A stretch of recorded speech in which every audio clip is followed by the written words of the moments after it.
जय श्री सीताराम जी की। स्वागत है आप सभी का हमारे YouTube channel Shri Ramcharitmanas with Diksha पर। जैसा कि आप सभी जानते हैं कि हमारे इस चैनल पर श्री रामचरितमानस की चौपाइयों का तथा उनके हिंदी अर्थों का वर्णन किया जाता है। उसी कड़ी में आज हम उस प्रसंग का वर्णन करने जा रहे हैं जब चित्रकूट में भरत जी पूरी सभा के सामने विनम्र भाव से राम जी से यह अनुग्रह करते हैं कि वो कोई भी उपाय करके अयोध्या जी को वापस लौट जाए। वे उन्हें अनेकों प्रकार से मनाने का प्रयास करते हैं कि वे कुछ भी करके अयोध्या जी को लौट जाएं। वे उन्हें कौन कौन से उपाय सुझाते हैं वही आज हम इस वीडियो में जानेंगे। हमने अपनी पिछली वीडियो में जहाँ तक कथा का वर्णन किया है आज उसी के आगे से शुरुआत करेंगे। यदि आप और पहले से कथा श्रवण का लाभ लेना चाहते हैं तो हमारी पिछली वीडियोज़ को ज़रूर देखिएगा। और यदि आप चैनल पर नए हैं तो चैनल को सब्सक्राइब करना बिल्कुल न भूलें, जिससे कि आपको सारी वीडियोज़ आपके यूट्यूब पे आसानी से आपको मिलती रहें। वीडियोज़ पसंद आए तो वीडियो को एक लाइक ज़रूर कर दीजिएगा और साथ ही साथ अपने अनुभव को कमेंट बॉक्स में कमेंट करके हमें हमारे साथ साझा करिए। तो चलिए आज का कथा वर्णन शुरू करते हैं। कहूँ कहावों का अब स्वामी, कृपा अम्बु निधि अंतर जामी। गुरु प्रसन्न साहिब अनुकूला, मिटि मलिन मन कल्पित सूला। अप डर डरे न सोच समूले, रवि न दोषु देव दिसि भूले। मोर अभागु मातु कुटिलाई, विधि गति विषम काल कठिनाई। पाउ रोपि सब मिलि मोहि घाला, प्रणत पालपन आपन पाला। यह नई रीति न राउरी होई, लोकहु वेद विदित नहीं गोई। जगुअन भल भल एक गुसाई, कहीं होई भल काहू भलाई। देव देव तरु सरिस सुभाऊ, सन मानु सनमुख विमुख न काहुई काऊ। जाय निकट पहचानि तरु, छाह समनि सब सोच। मांगत अभिमत पाव जग, राहु रंक भलु पोच। जय भगवंत अनंत अनामय, अनघ अनेक एक करुणामय। इस चौपाई के माध्यम से गोस्वामी तुलसीदास जी भरत जी के आगे के संवाद को बताते हैं। वे कहते हैं, भरत जी इसमें कह रहे हैं, हे स्वामी, हे कृपा के समुद्र, हे अंतर्यामी, अब मैं अधिक क्या कहूँ और क्या कहाऊँ। गुरु महाराज को प्रसन्न और स्वामी को अनुकूल जानकर मेरे मलिन मन की कल्पित पीड़ा मिट गई। मैं मिथ्या डर से ही डर गया था, मेरे सोच की जड़ ही न थी। दिशा भूल जाने पर हे देव, सूर्य का भी दोष नहीं है। मेरा दुर्भाग्य, माता की कुटिलता, विधाता की टेढ़ी चाल और काल की कठिनता, इन सब ने मिलाकर पैर रोपकर प्रण करके मुझे नष्ट कर दिया था। परंतु शरणागत के रक्षक आपने अपना शरणागत की रक्षा का प्रण निभाया, मुझे बचा लिया। यह आपकी कोई नई रीति नहीं है, यह लोक और वेदों में प्रकट है, छिपी नहीं है। सारा जगत बुरा करने वाला हो, किंतु हे स्वामी, केवल एक आप ही भले अनुकूल हो, तो फिर कहिए किसकी भलाई से भला हो सकता है। हे देव, आपका स्वभाव कल्पवृक्ष के समान है, वह न कभी किसी के सन्मुख अनुकूल है न विमुख है। उस वृक्ष अर्थात कल्प वृक्ष को पहचान कर जो उससे पास जाए तो उसकी छाया ही सारी चिंताओं का नाश करने वाली है। राजा रंक भरे भले बुरे जगत में सभी उससे मांगते ही मनचाही वस्तु पाते हैं। लखि सब विधि गुरु स्वामी सनेहु, मेटेहु क्षोभ नहीं मन संदेहु। अब करुणा कर कीजिए सोई, जनहित प्रभु चित क्षोभ न होई। जो सेवक सही बाहिक सकोची, निज हित चहै तासु मति पोची। सेवक हित साहिब सेवकाई, करे सकल सुख लोभ बिहाई। स्वार्थ नाथ फिरे सब ही का, किए रजाई कोटि विधिनी का। यह स्वार्थ परमारथ सारू, सकल सुकृत फल सुगति सिंगारू। देव एक बिनती सुनि मोरी, उचित होई तस करब बहोरी। तिलक समाजु साज सब आना, करिय सुफल प्रभु जो मनु माना। सानुज पठई मोहि बन, कीजिए सबहि सनाथ। न तरु फेरी यही बंधु दो, नाथ चलो मैं साथ। जय भगवंत अनंत अनामय अनघ अनेक एक करुणामय। भरत जी आगे कहते हैं, गुरु और स्वामी का सब प्रकार से स्नेह देखकर मेरा क्षोभ मिट गया। मन में कुछ भी संदेह नहीं रहा। हे दया के खान, अब वही कीजिए जिससे दास के लिए प्रभु के चित्त में क्षोभ न रहे। जो सेवक स्वामी को संकोच में डालकर अपना भला चाहता है, उसकी बुद्धि नीच है।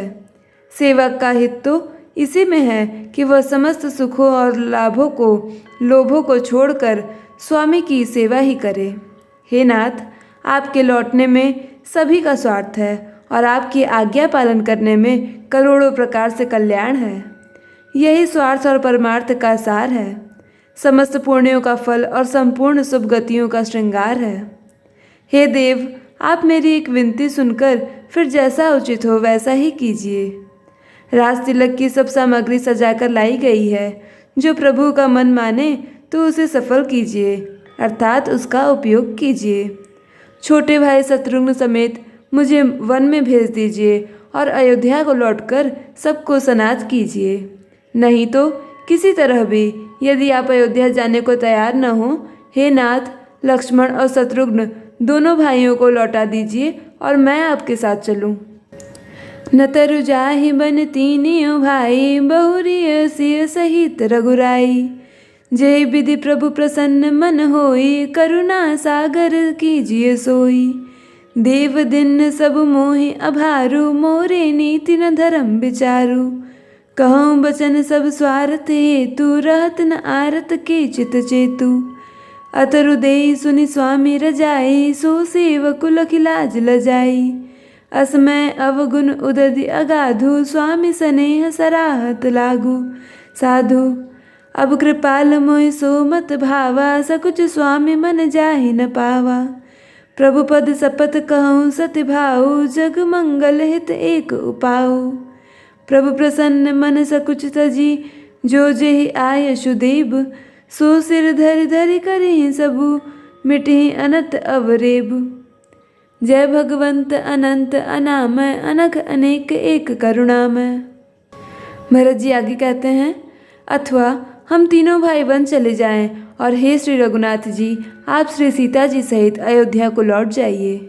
हे दया सागर, जिस प्रकार से प्रभु का मन प्रसन्न हो वही कीजिए। हे देव, आपने सारा भार मुझ पर रख दिया, पर मुझ में न तो नीति का विचार है न धर्म का। मैं तो अपने स्वार्थ के लिए सब बातें कह रहा हूँ। दुखी मनुष्य के चित्त में विवेक नहीं रहता। स्वामी की आज्ञा सुनकर जो उत्तर दे, ऐसे सेवक को देखकर लज्जा भी लजा जाती है।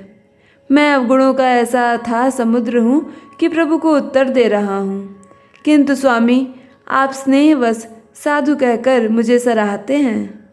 हे कृपालु, अब तो वही मत मुझे भाता है जिससे स्वामी का मन संकोच में न पावे।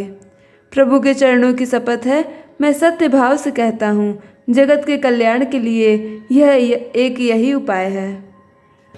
प्रसन्न मन से संकोच त्याग कर प्रभु जी से जो आज्ञा देंगे उसे सब लोग वही सिर चढ़ाकर पालन करेंगे और सब उपद्रव और उलझन में मिट जाएंगी। भरत बचन सुचि सुनि सुर हर्षे, साधु सराहे सुमन सुर बरसे। असमंजस बस अवध निवासी, प्रमुदित मन तापस बनवासी। चुप ही रहे रघुनाथ सकोची, प्रभु गति देखी सभा सब सोची। जनक दूत ते ही अवसर आए, मुनि वशिष्ठ सुनि बेगी बुलाए। करि प्रणाम तिन राम निहारे, बेसु देखी भय निपट दुखारे। दूतन मुनि बर बूझी बाता, कहूँ विदेह भूप कुशलाता। सुनि सकुचाई नाई महिमा था, बोले चरबर जेहि हाथा। बूझव राउर सादर साई, कुशल हेतु सो भयो गुसाई। नाहित कौशल नाथ के साथ कुशल गई नाथ, मिथिला अवध विशेष ते जगु सब भयो अनाथ। जय भगवंत अनंत अनामय अनघ अनेक एक करुणामय। भरत जी के पवित्र वचन सुनकर देवता हर्षित हुए और साधु साधु कहकर सराहना करते हुए देवताओं ने फूल बरसाए। अयोध्या निवासी असमंजस के वश हो गए कि देखें अब श्री राम जी क्या कहते हैं। तपस्वी तथा वनवासी लोग श्री रामचंद्र जी के वन में बने रहने की आशा से मन में परम आनंदित हुए, किंतु संकोची श्री रघुनाथ जी चुप ही रह गए। प्रभु की यह स्थिति देख सारी सभा सोच में पड़ गई। उसी समय जनक जी के दूत आए। यह सुनकर मुनि वशिष्ठ जी ने उन्हें तुरंत बुलवा दिया। उन्होंने आकर प्रणाम करके श्री रामचंद्र जी को देखा। उनका मुनियों का सा वेश देखकर वे बहुत ही दुखी हुए। मुनि श्रेष्ठ वशिष्ठ जी ने दूतों से बात पूछी कि राजा जनक का कुशल समाचार कहो।